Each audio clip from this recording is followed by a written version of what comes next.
Siniguro ng Education Department na paigtingin at tututukan pa nila ang mga programa para mahasa ang pagbasa ng mga mag-aaral. Kasunod ito ng resulta ng survey ng PSA na nagsasaad na 18 milyong junior high graduates ang hirap sa reading comprehension. Yan ang ulat ni Kenneth Pasyente.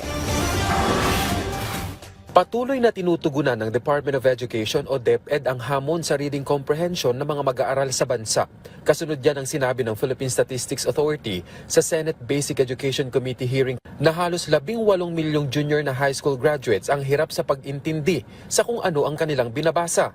Batay daw yan sa 2024 Functional Literacy, Education and Mass Media Survey o FLEMS.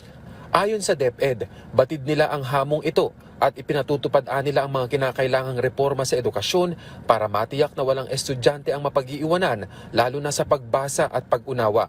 Kaya mas pinalakas pa raw ng ahensya ang mga kinakailangang hakbang gaya ng remedial at literacy program sa mga paaralan na nakabase nila sa mga datos para matiyak na epektibo ang mga ito. Katunayan, ipinatupad na ng DepEd ang Bawat Bata Makababasa Program o BBMP. Ito ay isang 20 days program na unang ilulunsad sa Zamboanga Peninsula para tulungan ang mga batang nangangailangan ng suporta sa pagbasa. Gagamitin dito ang mga evidence-based strategy para matulungan ang mga mag-aaral na makapagbasa at mapalakas ang kanilang reading comprehension. Tutulong din sa programa ang mga volunteer at mga magulang.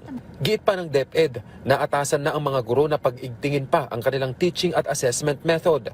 Mas hinuhubog na rin nila ang mga mag-aaral para maging critical thinkers at matiyak na akma ang kanilang kakayahan sa makabagong panahon. Sisikapin naman ng DepEd na maresolba ang hamong ito para hindi lamang maihanda ang mga mag-aaral, kundi masiguro na sila ay functionally literate sa hinaharap.